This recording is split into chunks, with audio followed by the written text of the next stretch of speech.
Your last segment there about Donald Trump and Elon Musk setting back Alzheimer's research 20 years. That final response in your discussion was really stunning, but also completely understandable. That's the way medical and scientific research works. Your lab specimens aren't going to sit there waiting for you to decide about funding. And this is exactly the kind of thing that Donald Trump and Elon Musk do not comprehend in the slightest. No. And to hear one of the leading researchers in the field say, we are kind of on the precipice of a breakthrough in terms of treating Alzheimer's. And you just think about how many people watching us right now hear that, and it really means something to them personally because they know somebody in their lives who has passed with Alzheimer's. They know somebody who's coping with it now. If you don't have somebody in your family, you know somebody whose family is contending with that. And to know that a cure is on the horizon and they are cutting the NIH Research Center, including its brain bank. And you cannot reverse those cuts once you close that place. You cannot just decide, oops, let's hire them all back. Didn't mean to do that. Like, there's a reason these things need continuous funding. To have this sort of arsonists at work in our country is really painful, I think. And it's angering, but it's really painful to a lot of people who are dealing with this personally. And I just really feel it. I got to tell you. When you prefer the nightmares of nap time to reality. Yes. But we were just talking about like Jesse Waters on Fox last night, whining about somebody he knows personally that, asking Trump to undo XYZ. He had, what's his name? Which celebrity? Zachary Levi. I don't know who he is. Yeah. He's whining about people he knows that are affected now. And it's like a lot of these Republicans, right, when they're trying to get exceptions. They're like, oh, but you weren't supposed to hurt us. Can you just hurt the people we hate, please? I mean, that's what's so infuriating about this, Carl. Well, I mean, billionaire's going to billionaire. Yeah. This is how you get the money cobbled together slowly to pay for the money that they're going to hand over to the billionaires. Yeah. And the rest is debt, and the rest is deficit spending, and so I think people are waking up to a reality that they don't like, and it's going to have repercussions for sure. Polling's beginning to indicate just how unpopular these changes are.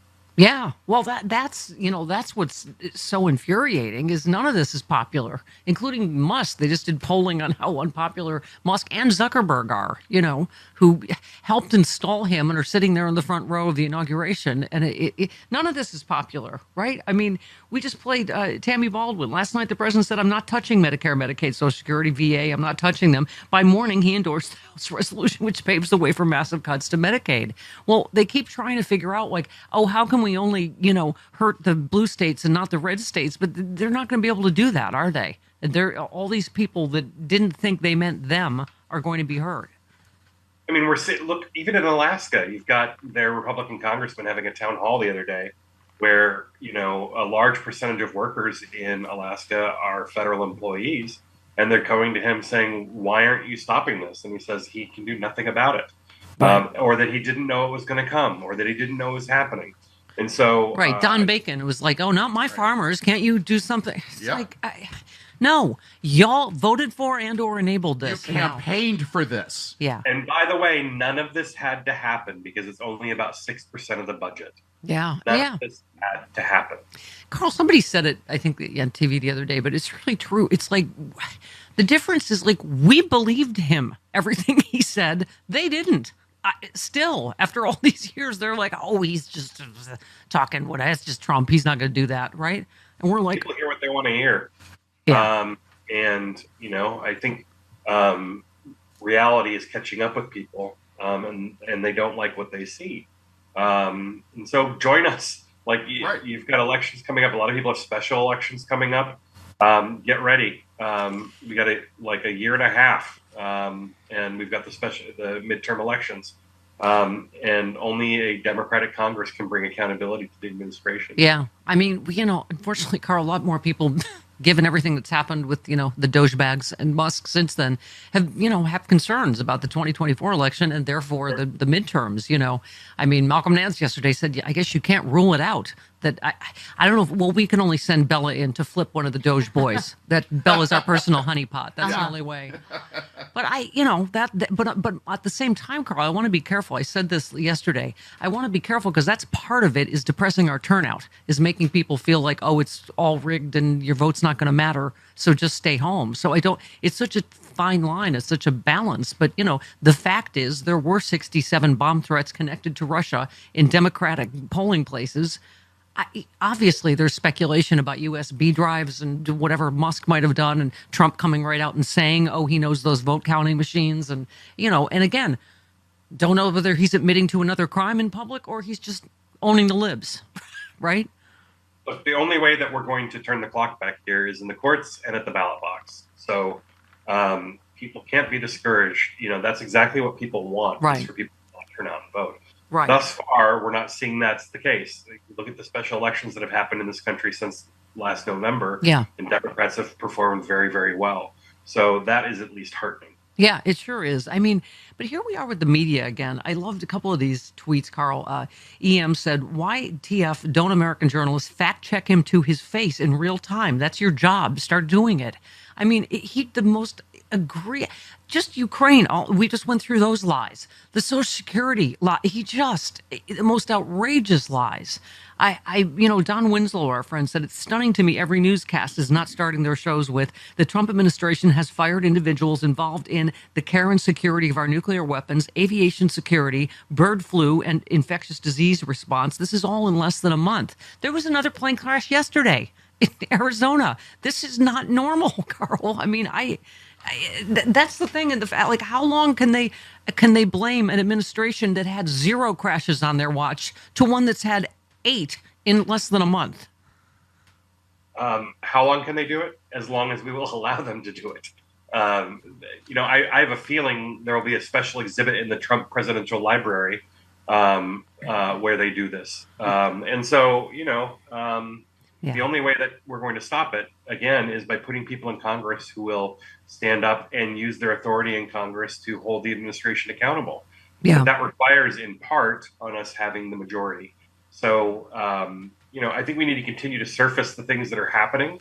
We need to continue to point them out. And, I will say, we were talking yesterday, I guess Jen Psaki made some comments, and you were a former Democratic strategist, obviously, Carl, but she just was talking about talking the way normal people talk, that people don't usually use the words oligarchy or authoritarianism, even though it's true and it's a danger and it's happening. But all those people I just played, that's all people talking about how their personal lives were affected by, and I think that is the stuff we have to talk about. I mean, Tristan Snell is good at this. He said Biden capped insulin at $35 a month. Republicans are now undoing it. Biden capped an inhaler at $35 a month. Republicans are now undoing it. Biden stopped banks from hurting you with overdraft fees. Republicans are now undoing it. Trump, Musk, and the GOP are raising your costs. I mean, that's something people feel, right? Period. And those are the voters that could go either way. They need to hear about those real life examples. I mean, this is what we were talking about at the end of the last election, was how people needed to hear about how these plans were shaping up for average everyday Americans, what Kamala Harris was proposing versus what Donald Trump was proposing. And it had traction with people. I just don't think it had long enough of a runway. And so every day that this administration is not focused on the cost of living, which, by the way, is every day, we need to be pointing that out. And every time they take actions that make it harder for everyday Americans to afford their way of life, which is basically every day, right? We need to be pointing that out. I mean, because we keep talking about how do we break through this disinformation bubble that is just getting worse, if anything, since the election. These lies about waste and fraud, and dead people getting Social Security. I mean, I said it from my experience, but I thought this was a Book and Beer review, said anyone who has dealt with the estate of a deceased parent is laughing at the accusation that Social Security is paying years after someone's death. I've never seen a government agency work so quickly in my life to stop those benefits. I mean, that's something I would think most people, you prove to me, show me one person You have a deceased relative. Show me one. Do they keep getting checks? I mean, that's how you fact check Oh, this, as I soon as, guess. as soon as they go to the funeral home, they have to fill out Thank paperwork you. and it's over. The other thing I would My note mom was on obviously Social Security and Medicare when she died at 100 years old. Like it stops on a dime. That's how it works. They notify the funeral home. The funeral home. I mean, it's anyway. Because I sometimes get at a loss for how you combat such obvious ridiculous lies that the MAGA base seems to still believe. Anything Trump says. Right? you're not like we're never going to convince the MAGA base of anything, right? The only thing that really convinces people of the need for political change, if they're one position and are going to the exact opposite, is something personally cataclysmic. And so, for some people, that's going to be losing the benefits they're getting from the government. Some people, it's going to be losing their government jobs, et cetera. But most MAGA people are not going to change their mind, and they don't make up a majority of the country. So we need to continue to focus on communicating our message to people who can be persuaded, which is a small portion of the middle, but also all the people that didn't turn out and vote in 2024 who had turned out previously. Yeah. To let them know that we are on their side and that this is not normal, that we can right this ship, and that we need their help to do it. Yeah.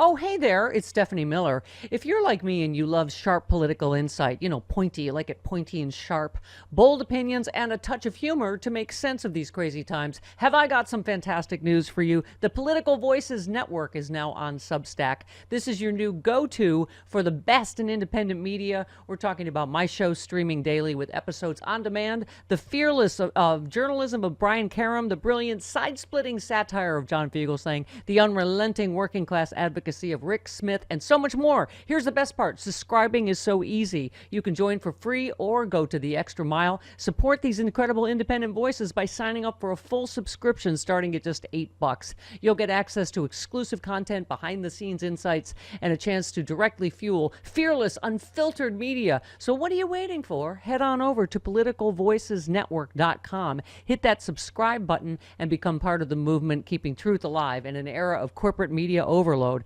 Every subscription helps, especially yours. One more time, that is politicalvoicesnetwork.com. Sign up now. Do it.